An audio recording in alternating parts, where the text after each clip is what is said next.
Hey guys, how you doing? Today we're going to be reviewing Black Widow. Now this came out literally the other week. I'm sorry that I haven't got the review out as soon as possible. Done a few trailer reactions, had a busy week, but yeah, this is the review for the Marvel Cinematic Universe's newest film. This is the first film we've had since Spider-Man Far From Home back in 2019. And yeah, this takes place just after Civil War and before Infinity War, giving us more exposure to the Black Widow character, and hopefully the aim was to give us a proper send-off to the character and give her character the respect it deserves, whilst also continuing the legacy of the Black Widow role as a whole, and we'll get to that in a bit. But first impressions of this film. It is an above average film. It's a spy action thriller type of film. I think the villain really lets this film down. I was going into this thinking the villain would be the most interesting part of it, as it's Taskmaster. Now, I don't know if any of you know who that character is. He's obviously in the Marvel comics. He has one of the most interesting concepts of a villain that you could have, where he can literally analyze your movements and your skill of your way of fighting, analyze the way you fight and specific moves you do and replicate it, which is just such an interesting concept. So going into a film, that is like a dream thing to see on screen that can be done and executed so well. Montage scenes of him training, how he got these abilities, and yeah, the Taskmaster character in this film is one of the most disappointing things in the MCU to date. Like, this is really, honestly, just bad. Now, they do a trick. They trick us into believing this a man. They always keep saying, "Who is he? Who's he?" Well, they keep saying he. Obviously, we can see it coming. They made it quite obvious. So we can sort of see where it's going. They keep mentioning, "Oh, I had to do this thing by killing his daughter." And yeah, it's just, they build it up. It's quite obvious that this is going to be what they do, and the little plot twist at the end of the film. It's just a very obvious plot twist, and it doesn't work for me. The twist does not pay off. It's just a missed opportunity, and that Taskmaster, they called her Taskmaster. They can't take that back. So if that character continues further in the MCU, if they want to rectify it, one, it doesn't make sense considering how they leave off with making her good now. And B, they've name dropped Taskmaster. They've said the name, so it's not like, oh, you thought this was Taskmaster. No, this is Taskmaster. They've shot their shot and they missed, and it's a shame because, look, Natasha Romanoff is the perfect opposite of Taskmaster. I think I hated the Avengers game that came out in was it 2020 or 2019. He was sort of the opening boss fight in that. And Natasha was the main antagonist for that fight. And that was a cool way to see, because she is obviously the highest skilled spy that the S.H.I.E.L.D. has. So to see her take on Taskmaster, to see Scarlett Johansson in a film with Taskmaster, that should be just automatically great. And it's just a shame that they dropped the ball with the Taskmaster character. Now, honestly, the villain above Taskmaster that's obviously in control is just your generic big James Bond boss that gives away exposition to her at the end, tells her a plan, she outsmarts him and defeats him. Just your generic, even like worse than Taskmaster in my opinion. Well, not okay. He serves his role. With Taskmaster, they dropped the ball. He was disappointing. She was disappointing. But this massive boss guy, Russian boss, at the end is literally generic as anything. It's what he's there to do. And fair enough, he does it well. But it's whatever. You can't really take anything away from that. And that's what I will say. This film was gave it to us and produced and exposed to us as this massive send-off for the Black Widow character. Well, it's just a shame that it's just kind of your forgettable, a good but nothing great, or like it's literally just above average, decent film. And it's just a shame because this is the last we'll see of Scarlett Johansson's Black Widow as we know it. So yeah, it's a real shame.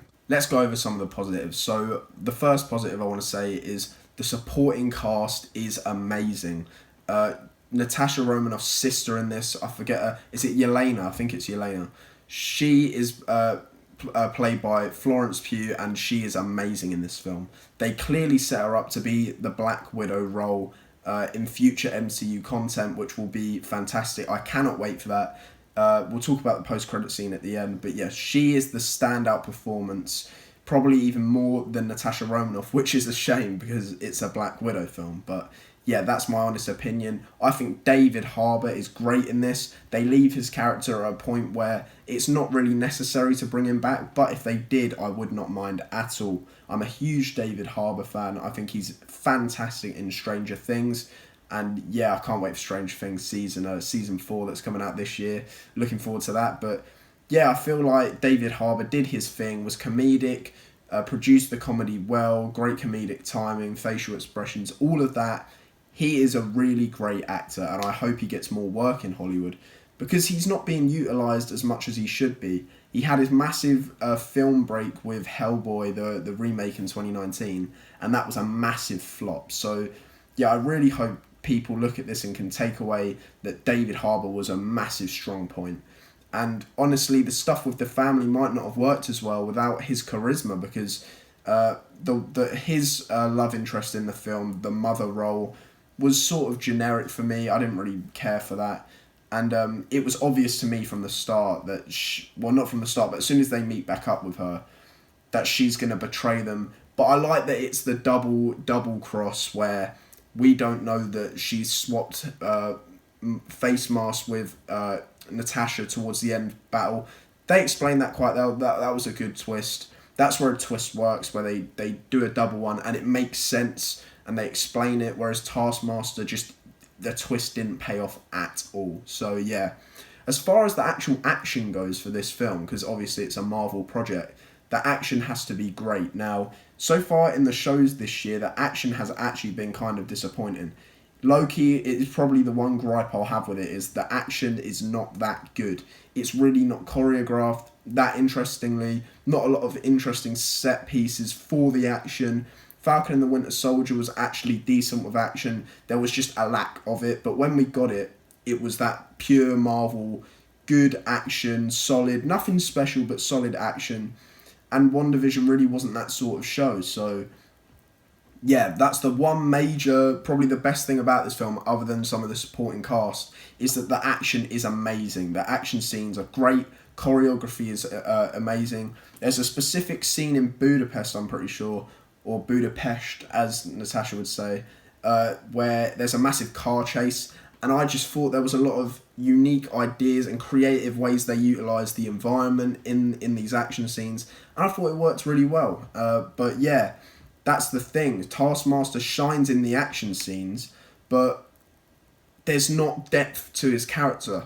I put it like this. There's a lot of similarities here. Just compare, this is how I'd view, for you at home, think about this, and this is how you compare it if it's a good villain or not.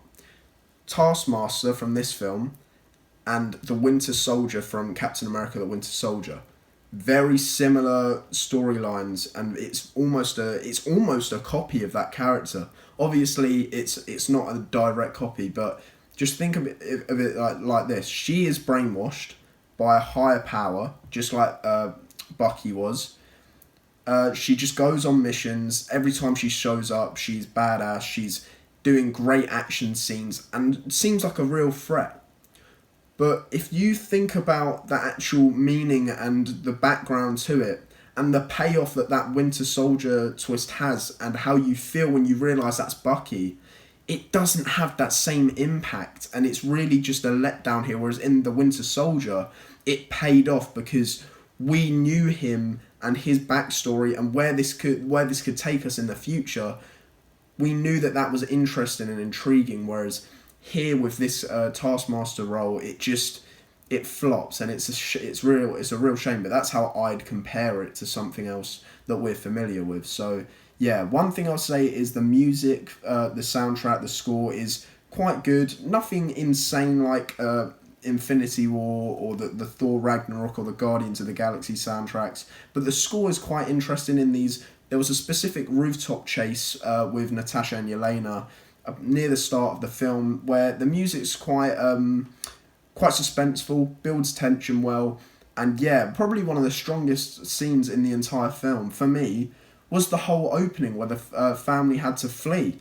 I thought that was handled very well, and it kind of reminded me a bit of the Amazing Spider-Man 1 and two's opening if you merge them together, with the whole escape with the plane in Amazing Spider-Man 2 and the house flee at the start of Amazing Spider-Man, if you know what I'm talking about. But yeah, I thought that was quite well done. When you realise that they're literally a secret undercover Russian family, I thought that was handled quite well. So yeah, overall this film is a decent watch. Not one that you'll check out immediately after. You won't feel the need to, because it's honestly your average, decent film that really, it misses the mark, and it could have been, it's so annoying when you know that the material was there and it could have been great, but it just doesn't hit the way it could, and it's just a shame. That mostly falls onto the villain, but I feel like it underutilises the Black Widow role as well, and it's more of a setup for Yelena. So yeah, before giving my score, I'll quickly go over the post-credit scene. The girl from, I forgot her name, but the girl from Falcon and Winter Soldier who sets up US Agent and recruits US Agent is in this show in the post-credit scene, and it's Valentina, I think that's her, and she is recruiting Yelena, twisting her interests and sort of framing Hawkeye for the death of her sister. I don't know how that sort of gives Valentina like a gain in the situation. Like, why would she want Hawkeye taken out? Maybe she's got a bigger motive and Hawkeye's in the way of that. But it's very interesting. And think of it like this. Marvel did a massive reshuffling of Phase 4. So this post-credit scene we would have got before Falcon and the Winter Soldier came out. I believe we know that Black Widow was supposed to come out back in 2020. So yeah, this would have set it up and we would have thought of it in Falcon and Winter Soldier, but it's just reversed. So that's interesting. She's clearly building a team of sort of B, C-list heroes or heroes, which is interesting. I think that could be great. I like the character of John Walker, and I think Yelena's literally a standout of this show, so that's very interesting. Overall, I'm going to give Black Widow a 6 out of 10. That means it's a good film, don't get me wrong. You will not remember this when you look back at the MCU. It will literally be your generic decent section, which is good, but it really could have been better. So yeah, that's all from me. Like, subscribe, share your thoughts in the comment below. And yeah, I'll see you in the next one. Bye, guys.